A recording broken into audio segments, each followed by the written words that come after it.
Assalamualaikum warahmatullahi wabarakatuh. Saudara sekalian, pada hari ini kita berjumpa lagi di Klinik Kesatuan Bangsa Kesbangpol Provinsi Sumatera Barat. Podcast ini terselenggara atas kerjasama DPD IKAL Provinsi Sumatera Barat dengan Badan Kesbangpol Provinsi Sumatera Barat. Saudara sekalian, pada hari ini kita kedatangan tamu seorang pemimpin muda di Sumatera Barat. Saya kira dengan wajah beliau tidak asing lagi, dan selama 5 tahun terakhir beliau bersama kita, memimpin kita di Provinsi Sumatera Barat sebagai wakil gubernur termuda sepanjang sejarah di Provinsi Sumatera Barat. Saya kenalkan kepada kita Wakil Gubernur Sumatera Barat, Dr. Insinyur Haji Audi Joinaldi, SPT MSc, MM IPM ASEAN Engineering. Saudara sekalian, saya lupa, beliau ini adalah pemimpin adat di Sumatera Barat, Datuk Rajo Pasisi Alam. Saudara sekalian, beberapa waktu yang lalu di depan acara lustrum di salah satu perguruan tinggi swasta di Sumatera Barat, beliau bicara tentang Society 5.0 adalah salah satu konsep dan cara hidup masyarakat kita saat ini. Konsep ini merupakan penyempurnaan dari konsep-konsep sebelumnya yang dimulai dari Society 1.0 hingga Society 4.0.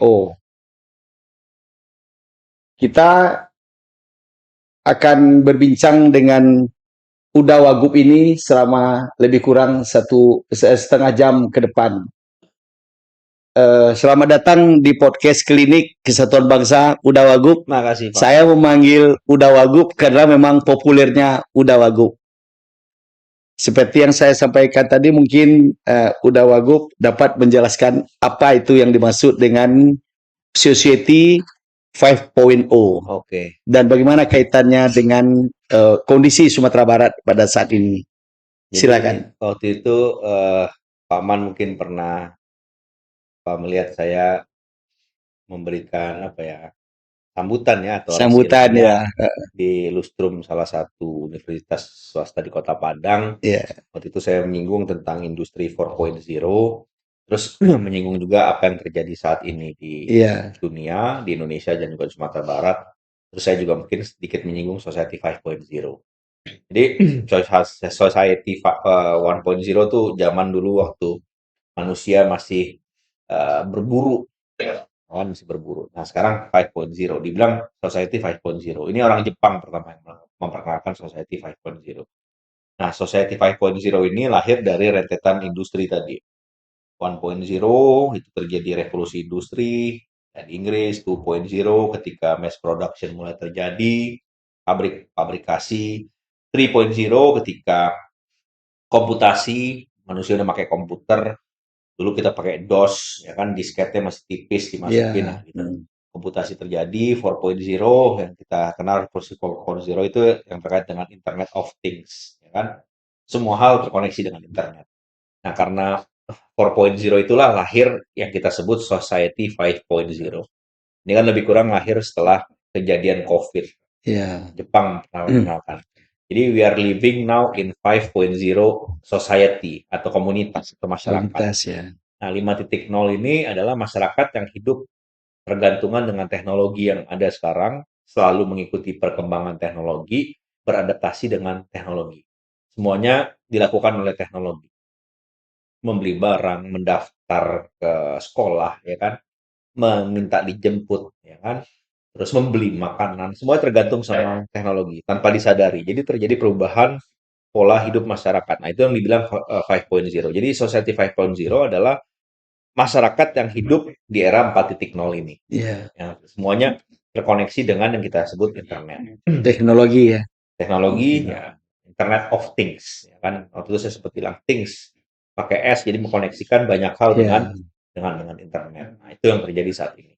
Nah, itu terjadi bukan hanya di dunia atau di negara-negara maju, termasuk juga di Indonesia, termasuk juga di Sumatera Barat. Jadi tanpa kita sadari, komunitas kita sekarang di Kota Padang ataupun kota-kota kabupaten lain di Sumatera Barat itu sekarang kita hidup di masanya 5.0. Nah, di masa 5.0 ini banyak terjadi perubahan pola hidup kita yang tanpa kita sadari sendiri, Iya. ya kan? Ternyata kita sangat ketergantungan dengan gadget atau perangkat kita, bukan hanya kita, bahkan anak-anak kita. Iya. COVID itu kan merubah banyak hal, Iya. merubah orang lebih lama memegang gadget itu kan kurvanya meningkat setelah COVID, termasuk anak-anak kita. Nah, disitulah apa kita bilang society 5.0, Bang. Bagaimana dengan Sumatera Barat dengan kita sudah hidup pada society 5.0 ini, 5.0. menurut Uda Wagub, apakah Sumatera Barat bisa menyesuaikan diri dengan kehidupan yang sekarang ini? Mereka pasti akan adapt sendiri. Buktinya apa ya? Akhirnya di Sumatera Barat masuk juga Gojek, ya saya sorry nyebut merek, masuk juga Grab, ya kan, Maxim dan sebagainya. Akhirnya beradaptasi, kota-kota besar beradaptasi. Terus kita lihat anak-anak kita ketergantungan gadgetnya sangat tinggi. Ini terjadi sekali lagi setelah COVID. Dulu mungkin orang anak-anak itu nggak megang gadget segitu lama. Iya. Tapi sekarang pembelajaran, pertemuan, kita sendiri, hari ini aja, contoh hari ini kita diwawancara oleh CNN tadi, kita udah pakai gadget kan, teknologi yang mungkin dulu kalau mau diwawancara harus datang ke ditulis, sana, pakai rekaman, ditulis, atau direkam, atau kita harus datang ke sana, atau kita videokan dulu, kita kirim dan sebagainya. Ini berubah, semua berubah. Nah, contoh, ini ada contoh kejadian sosial masyarakat yang terjadi saat ini di Sumatera Barat, sering terjadi kota-kota besar, tawuran anak atau tawuran remaja. Iya. Kan? Tawuran anak dan tawuran remaja itu, yakinlah, itu pasti ada kaitannya sama gadget. Iya, iya. Kan? Di mana tempat titik mereka kumpul, bawa senjata apa, ya kan, memberitakan ke temannya. Iya. Terus, oh kemarin kita diginin, itu semuanya pasti terkoneksi lewat gadget. Yang dulu mungkin kita nggak seperti itu. Iya, iya. Ya kan? Jadi akhirnya tawuran itu bisa diminimalisasi ketika anak-anak ini disebar-sebar, nggak disatukan, nggak berkumpul sama-sama. Nah, sekarang tanpa berkumpul pun pada akhirnya mereka bisa berkumpul. Iya. Itu peran teknologi. Peran teknologi. Jadi pasti ada positif, ada negatifnya. Nah, Sumatera Barat sendiri pasti terinfiltrasi juga dengan yang namanya tadi 4.0, pasti. Menuju masuk ke society 5.0. Masuknya 4.0 dan society 5.0 ini kan di seluruh sendi kehidupan. Di bisnis, jelas, ya kan, di pendidikan, ya kan, sampai ke pemerintahan. Semuanya harus beradaptasi. Nah, karena terjadi perkembangan grafik teknologi yang begitu cepat tumbuhnya, kadang-kadang pemerintah sendiri telat mengantisipasi. Antisipasi pemerintah dalam bentuk apa? Regulasi kan? Iya. Nah, regulasi. Ingat nggak dulu ketika Gojek lahir, Grab lahir, Uber masuk ke Indonesia, kita belum punya regulasi tentang, pemerintah belum punya regulasi atau payung hukum tentang hal tersebut. Yang akhirnya menciptakan pro dan kontra. Nah, makanya karena terlalu cepat berkembangnya, nah setelah COVID ini, kurva perkembangan teknologi itu lebih cepat lagi, makin ketinggalan regulasi pemerintah di banyak hal. Terus bagi kita di Sumatera Barat, bagaimana kita untuk bisa menyesuaikan dengan kehidupan dalam era 5.0 ini? Ya, masyarakat dengan sendirinya akan beradaptasi. Jadi kan begini, untuk kita survive dalam kehidupan, kita harus selalu beradaptasi dengan perubahan yang terjadi. Beradaptasi itu bukan masalah kuat, bukan masalah besar, bukan masalah hebat dan sebagainya, ya kan? Buktinya dinosaurus punah. Tapi kecoa sama nyamuk dari zaman dinosaurus sampai sekarang masih hidup terus tuh. Kenapa tuh kecoa sama nyamuk bisa hidup terus sampai sekarang? Nanti orang jawab kehendak Tuhan. Bukan, karena mereka bisa beradaptasi dengan perubahan yang terjadi. Cuman adaptasi mereka tuh adaptasi fisiologis kan.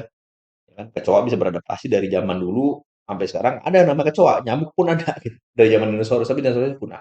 Nah, dengan sendirinya manusia yang hidup di society 5.0 ini ditopang oleh 4.0 di teknologi, mereka pasti akan menyesuaikan dengan perkembangan zaman. Jadi nggak heran sekarang, bukan hanya anak mudanya. Coba nenek-nenek bisa juga main Facebook tuh. Ya, ya, ya, ya. Itu salah Kakek-kakek bisa satu, juga WhatsApp. ya.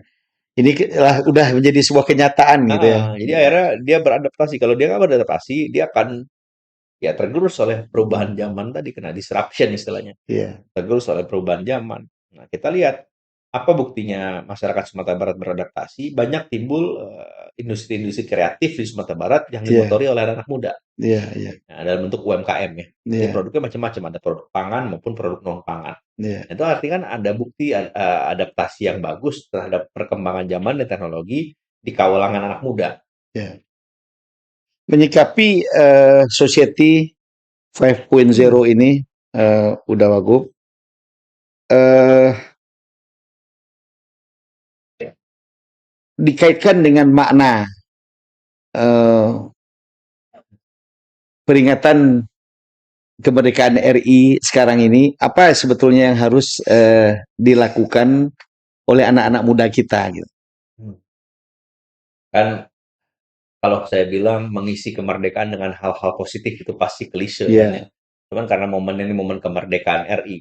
Jadi sebenarnya kan kapanpun itu sebenarnya kan anak muda di Sumatera Barat, Indonesia, ya dia harus selalu mengisi dengan hal-hal positif. Gini, karena 4.0 ini sebenarnya peluang mereka untuk berkarya di banyak bidang iya, itu lebih besar jauh ya, bisa 4 kali lipat dibanding kita yang dulu sebelum hidup di zaman 4.0. Jadi artinya apa? Peluang dia berusaha, peluang dia mendapat pendidikan yang lebih baik melalui beasiswa, iya.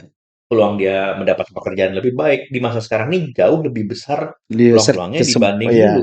Karena lebih banyak sekarang pekerjaan yang tercipta karena teknologi iya, dibanding masa lampau. iya, Memang banyak pekerjaan yang hilang, ya kan? Ya contoh lah pengantar koran udah nggak ada lagi kan, iya, penjaga pintu tol udah nggak ada lagi, teller bank lama-lama hilang. Nah, itu banyak pekerjaan yang hilang, tapi ternyata jauh lebih banyak pekerjaan yang tercipta. Nah, sekarang ketika kita hidup di masa yang pintar ini 4.0, kan kita semua pasti punya yang kita bilang smartphone. iya, smartphone ya, Smartphone, telepon pinter. Itu iya, anak iya, muda pasti punya, namanya telepon pinter. Cuman kadang-kadang yang make bodoh, gitu iya, kan. iya, Nah, itu. Yang make nggak memanfaatkan handphone ya. Dari situ kan dia bisa nyari beasiswa, iya, ya iya, kan? Bisa mencari pekerjaan lewat link-linknya yang ada di iya, situ. Banyak hal-hal yang bisa itu. Bisa mencari uang. Nah, jadi YouTuber, selebgram gitu. Jadi kan iya, dulu kan nggak kepikiran nyari uang cuma di rumah tidur-tiduran bisa jadi iya, uang gitu. Sekarang berubah. Anak-anak muda itu kalau dia bisa memanfaatkan tadi smartphone-nya juga dengan baik, dengan pintar, dengan cerdas, itu peluang-peluang mereka sangat banyak sekali gitu iya, di berbagai bidang. iya, Bukan hanya entertainment atau di bidang yang terkait dengan apa sosial media bukan, tapi dengan hmm, bisa berjualan di sana, bisa baik, memasarkan produknya di sana, bisa memperkenalkan produknya di sana, ya kan? Bisa membuat konten yang bisa dilihat banyak orang dan bisa iya, menghasilkan uang juga. iya, Jadi banyak hal baru yang tercipta sebenarnya dengan baik, itu. Nah, kita lihat anak-anak muda Sumatera Barat sudah cukup banyak juga yang memanfaatkan hal tersebut, gitu. iya, Mengembangkan usahanya, bisnisnya, dan sebagainya. Menjadi selebgram, menjadi YouTuber, menjadi TikToker juga banyak iya, juga. iya, Gitu. Jadi itulah yang saya lihat sekarang juga cukup berkembang cukup pesat di Padang, kota-kota besar, dan ya di Sumatera Barat sendiri, Pak Man. iya. Dalam society 5.0 ini ada beberapa hal eh, yang menyangkut dengan kehidupan ini dan sangat erat hubungannya dan itu kayaknya menjadi target selain dari pelayanan kesehatan, eh, kemudian penanggulangan bencana, lalu termasuk juga leadership. Bagaimana Pak Udawagu melihat leadership eh, anak muda di Sumatera Barat ini? Jadi kalau saya selalu bilang there are no natural born leaders. Leaders are born to be created. Itu saya ngarang sendiri sih. There are no natural born leaders, leaders are born to be created. Nggak ada pemimpin yang dilahirkan. Tapi orang dilahirkan untuk diciptakan jadi pemimpin. Ya, ya, Artinya apa? Jadi saya rasa waktu Hitler lahir, ibunya juga nggak nyangka tuh dia bisa nyebabin Perang Dunia Kedua, Iya, gitu kan. iya. Siapa nyangka Siapa yang nyangka? jadi Hitler kecil, oh, oh. culun, kumis kayak Charlie Chaplin, dia bisa nyebabin Perang Dunia Kedua. Iya, Hitler iya, tuh. iya. Kan nggak ada yang nyangka. Saya yakin juga dulu Ibunda Jokowi juga nggak nyangka anaknya bisa jadi presiden gitu kan. Iya, Jadi iya. kan nggak dilahirkan dia, tapi dia diciptakan melalui Iya, proses iya, untuk menjadi seorang leader. Nah, proses itu nggak ada yang instan sebenarnya. Ya. Kalau itu terjadi secara instan, pasti nggak akan kuat juga jadi pemimpin. Proses nggak instan itu kan, ya tentu dia melewati fase pendidikan. iya, Tentu di dalam pendidikan itu dia kadang ikut organisasi atau iya, ekstrakurikuler. iya, Dari SD, SMP, SMA, kalau SMA ada OSIS gitu kan. iya, Ketika dia ke kampus, mungkin dia ikut BEM, iya, nah, organisasi kemahasiswaan atau himpunan kemahasiswaan. Terus dia ikut juga mungkin organisasi di luar, entah yang terkait dengan agama, terkait dengan macam-macam kan, ada HMI mungkin. iya, Nah, ada pemuda Muhammadiyah, ada pemuda NU, macam-macam lah. iya. Banyak sekali organisasi. Nah, disitulah sebenarnya kepemimpinan dibentuk, ya kan? Jadi harus dimulai dari sejak dini juga ya. Dari sejak Udah Wagub dini, ya. ya, Mm, leadership itu mm. terbentuk gitu kan. Kalau dulu mungkin Iya, kita SD jadi ketua kelas, iya, ya kan? Jadi pasti kebentuk. Nggak bisa dikatrol. Ada nggak pemimpin yang naik secara dikatrol? Ya pasti ada aja. iya, Gitu kan. Kalau bapaknya raja, iya. ya dia Anaknya anaknya jadi pasti raja. jadi raja. Dia tinggal santai-santai aja, nggak usah bilang ngapain gue Iya, ikut iya, OSIS, ngapain gue ikut BEM, ya, ngapain gue ikut organisasi. Toh nanti kalau bapak gue mati gue jadi raja, masuk iya. surga gitu. Tapi pasti di keluarga kerajaan itu anak disiapkan, mungkin dilatih berkuda dia, dilatih memanah dia, dilatih berenang gitu kan. Ya Tapi kayak ada nggak pengaruh lingkungan gitu misalnya pasti. sekarang ini kan kita punya ada banyak lembaga, Dago. Salah satu itu ada lembaga adat. Kalau Elkam itu kan ada mulai sejak dari bawah, kecamatan, kabupaten Ya, kota, sampai dan provinsi. provinsi. Cuman menurut Uda Wagub, Elkam ini perlu nggak lebih berperan dia untuk menciptakan kader-kader kepemimpinan ini? Gitu. Ya, nggak hanya Elkam menurut saya, Ya, banyak organisasi-organisasi lain juga Elkam ya ya. punya peran untuk Ya, karena menciptakan. dia isinya nenek mama kan. Ya, Biasanya kan keponaan itu dibimbing oleh ya. mamanya Nah, gitu. ceritanya Hmm. dulu gitu. Ya, Ya, cerita dulunya. Kalau sekarang mungkin ini mama juga kena disruption ya kan, iya, karena 4.0 mungkin iya, gitu. iya, Tapi tentu perlu ada penelitian dan kajian iya. lebih lanjut. Jadi memang bukan hanya Elkam yang bisa mencetak pemimpin, Elkam salah satunya ya, gitu kan. Mm-mm. Cuman, banyak saluran-saluran lain atau beberapa lembaga bisa bekerja sama, ya tadi, menciptakan pemimpin perlahan. Kan nggak mungkin, instan itu nggak mungkin. Ya Iya, makanya iya, saya bilang nggak ada, gitu. Karena ilmu pengetahuan itu nggak instan. Untuk jadi pemimpin pasti juga dia butuh ilmu pengetahuan yang cukup di berbagai bidang, iya, ya iya, kan. iya, Ilmu pengetahuan cukup, kalau nggak sulit dia nanti mau mengambil keputusan, menganalisa masalah, gitu kan. Terus coba mengambil keputusan dari analisis masalahnya, kan pasti nggak mudah. Apalagi kalau yang dipimpin orang banyak misalnya gitu. iya, iya, iya, Jadi nah Sumatera Barat kita kenal sebagai gudangnya juga pemimpin-pemimpin iya, bangsa. mm, Mulai dari proklamator, belum lagi Pancasila, Muhammad Yamin, ya kan? Bapak-bapak bangsa, iya, Syahrir, Tan Malaka, dan sebagainya. Pahlawan-pahlawan, pendiri Republik ini. Jadi banyak sekali leader orang Sumatera Barat. Dan dulu di zamannya Pak Harto memimpin dulu ya dan presiden-presiden selanjutnya kita lihat pasti ada aja tuh. Kalau kita bilang menteri ya dari Sumatera Barat, kalau di pemerintahan belum lagi posisi-posisi di kementerian dirjen banyak sekali. Pengusaha, iya, karena iya, memimpin kan nggak harus jadi seorang gubernur, harus seorang presiden kan enggak. iya, Banyak. Nah, ke depannya ya seharusnya kita tetap bisa melahirkan banyak pemimpin untuk bangsa ini di berbagai bidang. iya. Uda Wagub kan sebelum menjadi Wagub di Sumatera Barat lebih dikenal orang sebagai pengusaha. Anak muda yang berhasil di perantauan menjadi pengusaha. Bagaimana Uda Wagub melihat Sumatera Barat untuk saat ini setelah menjadi Wagub satu periode ini? Ya, Dan sebenarnya apa yang harus dilakukan? Sumatera Barat itu selain menghasilkan banyak tokoh-tokoh bangsa ya. Kalau saya bicara Sumatera Barat kita mau lihat dari perspektif apa dulu nih? Ekonomi, ya pembangunan manusia, ekonomi kita bisa mungkin bilang ekonomi makro dan mikro Sumatera Barat. Sebenarnya secara ekonomi makro mikro Sumatera Barat termasuk provinsi yang maju kalau kita lihat dari sisi itunya. Cuman kita lihat ya, pertumbuhan ekonomi baik kemiskinan termasuk paling rendah di Indonesia. Kemiskinan ekstrim termasuk paling rendah di Indonesia. Gini rasio termasuk paling baik di Indonesia. Terus IPM dari segi pembangunan manusia sekarang kita peringkat 7 di Indonesia. Peringkat 7 dari 38 provinsi. 38 provinsi. Tahun lalu peringkat 9. Jadi ada peningkatan, ada perbaikan. Jadi artinya secara indeks gitu kan, hal-hal yang terlihat yang tidak terlihat oleh orang, kemiskinan itu nggak kelihatan. Ya kan, stunting, terus Gini rasio itu kan nggak kelihatan. Itu angka-angka yang diolah dari kehidupan ekonomi yang ada di Sumatera Barat, terus indeks pembangunan manusia. Dari sisi pemerintahan, nah apa namanya ekonomi tadi inflasi juga cukup terkendali. Dari sisi pemerintahan, gitu kan, kita juga termasuk top rank provinsi segi pelayanan publik, ketaatan administratif, pengisian jabatan, hal-hal seperti itu juga termasuk yang top rank. Itu bisa di-googling.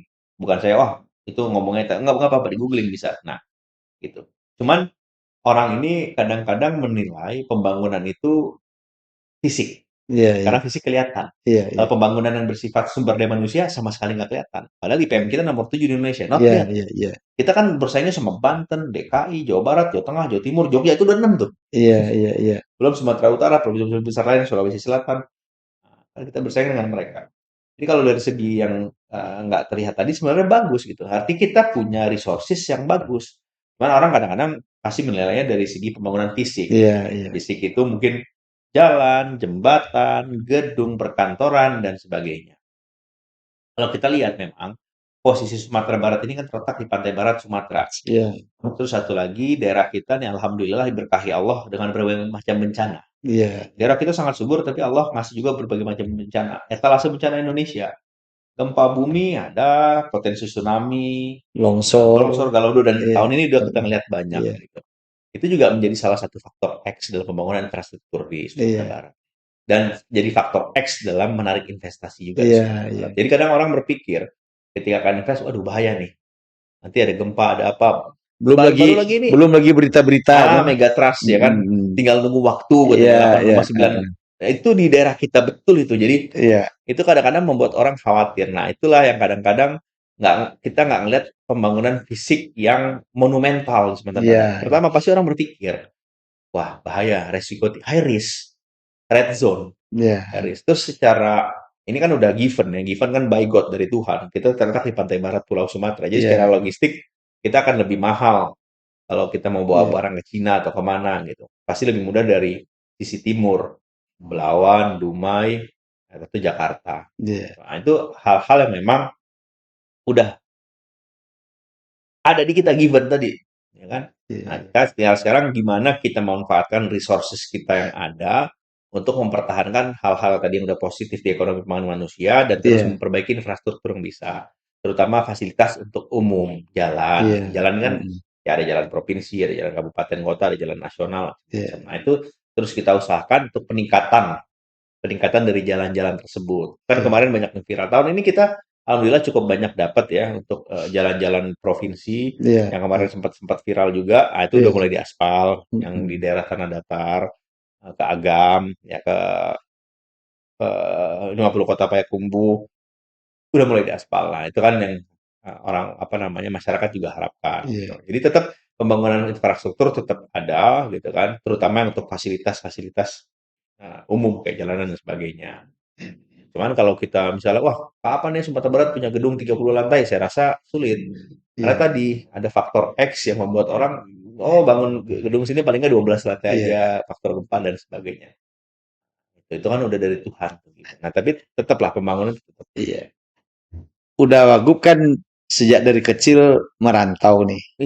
Dari lahir. Kehidupan merantau kayaknya sampai hari ini masih menjanjikan bagi warga masyarakat Sumatera Barat, terutama bagi anak mudanya. Kalau menurut pandangan Uda Wagub gimana? Bagus. Gini, holding capacity kita penduduk kita cuma 5,7 juta. Ya kan? Terus tadi karena kita terletak di pantai barat Pulau Sumatera, ini analisis yang kita bisa terima, ya kan?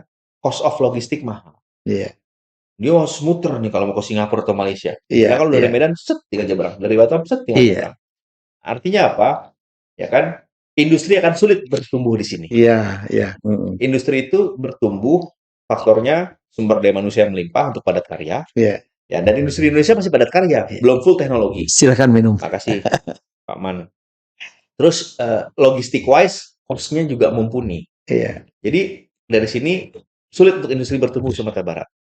Industri kita akan terkait dengan pertanian yang memang 20% PDRB kita di pertanian, 55% akan PDRB kita pertanian. Artinya apa? Sulit bertumbuh. Jadi holding capacity untuk manpower needs di Sumatera Barat masih terbatas.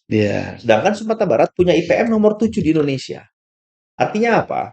Ya udah, sebar aja tuh orang Sumatera Barat kemana-mana. Jadi biar tumbuh di negeri orang ya. Memang Tuhan menakdirkan orang Sumatera Barat itu dilahirkan bukan hanya untuk membangun Sumatera Barat, tapi membangun Indonesia. Itu kadang-kadang orang Sumatera Barat lupa. Iya. Dia merantau karena nggak ada kerjaan di Sumatera Barat. Loh, memang holding capacity-nya. Dan memperbesar holding capacity itu yang bisa adalah industri. Sedangkan industri, tadi kan sudah saya jelaskan. Jadi nggak apa-apa nih orang-orang pintar Sumatera Barat keluar. Karena memang kita ini ditakdirkan membangun Indonesia. Buktinya apa? Rumah makan Padang ada tuh di 515 kabupaten kota di Indonesia, 38 provinsi. Gitu. Termasuk orang tua saya gitu kan. Merantau juga. Beliau bisa sukses di luar. Sesuatu juga kembalikan di sini. Bangun sini, mungkin bangun masjid. Saudara-saudara dan Hirato kan begitu. Jadi sesuai lah dengan filosofi hidup orang Minang ya.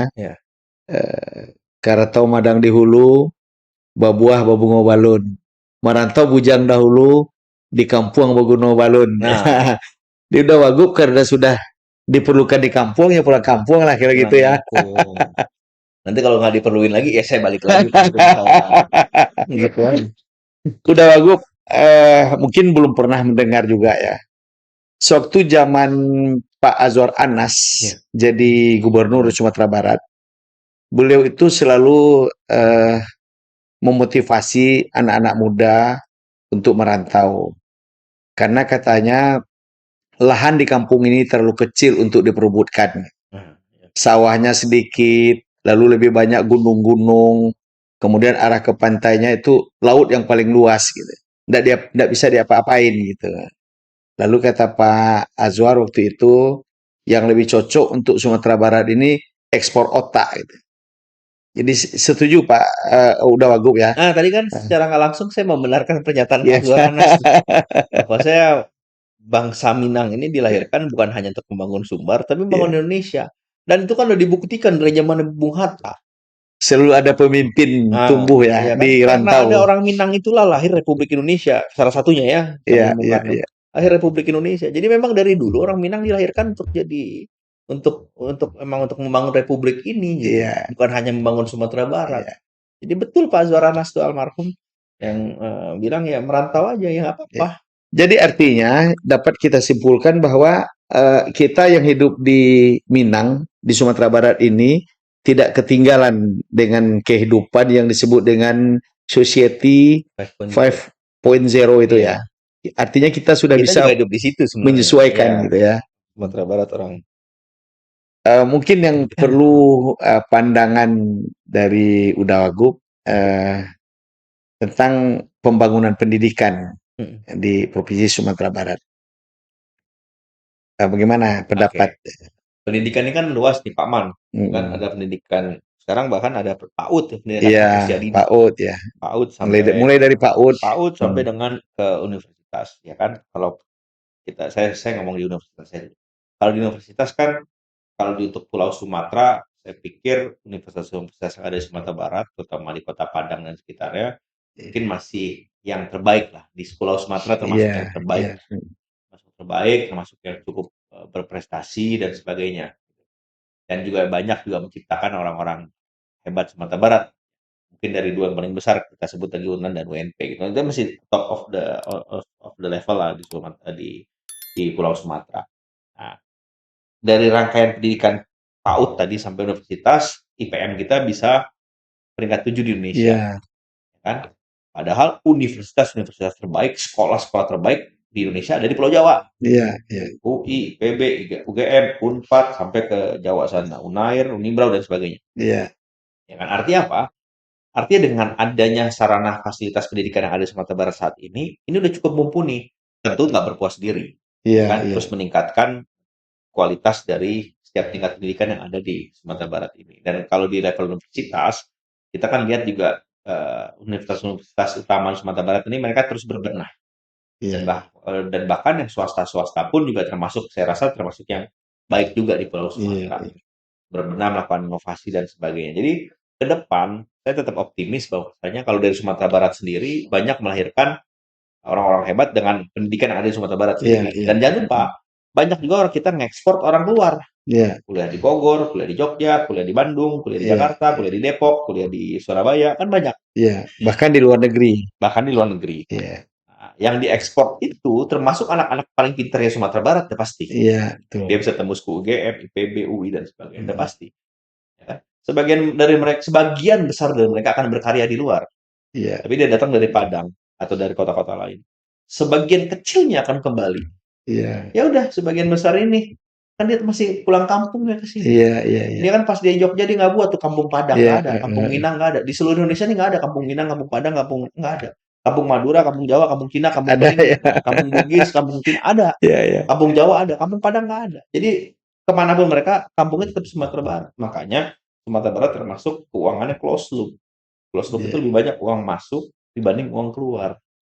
Nggak ngejamin APBD suatu provinsi itu besar, inline dengan iya, perkembangan ekonomi, pertumbuhan ekonomi, pembangunan manusia, kemantapan infrastruktur, kemiskinan belum tentu sebanding.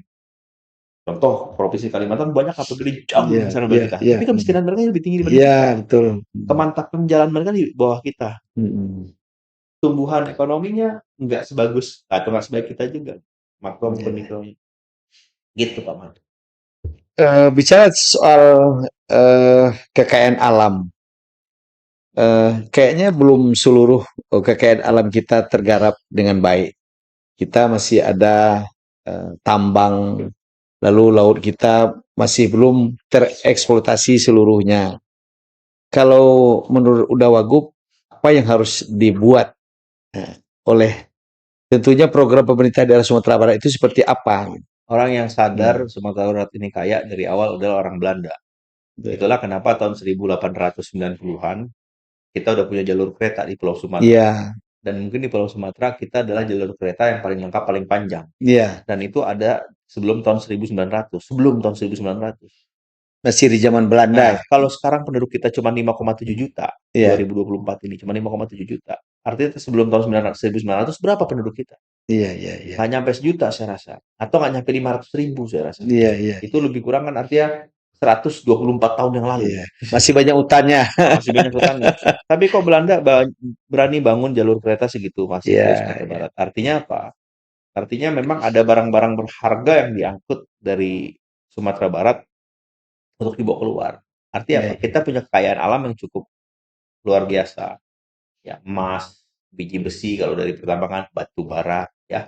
Terus itu yang tiga utama mungkin kalau dari tambang. Terus belum lagi dulu kan rempah-rempah, Iya, coklat, palawija, macam-macam gitu. Jadi memang karena backbone kita di pertanian, tambang kita juga masih punya ya. Pertanian yang paling besar masih saat ini, yaitu salah satu sektor yang berkontribusi di situ, di Sumatera Barat. Jadi kalau kita lihat kekayaan alamnya, Belanda berani bangun kereta segitunya tahun 1000. iya, iya. Jadi artinya memang kita sebenarnya punya banyak hal yang Iya. bisa digarap. Cuman sekarang kalau pertanian, kita harus memperkuat hilirisasi di pertanian. Hmm. Pertambangan, merapikan lagi izin-izin tanah wilayah, tanah Iya, tambang, dan sebagainya. Karena banyak kita ketahui ya tambang-tambang yang belum mempunyai izin. iya, Gitu. Nah, sekarang kan izin pertambangan itu kan kecuali galian C kan ditarik semua ke pemerintah pusat. iya. Jadi itu nanti kontrol di sana.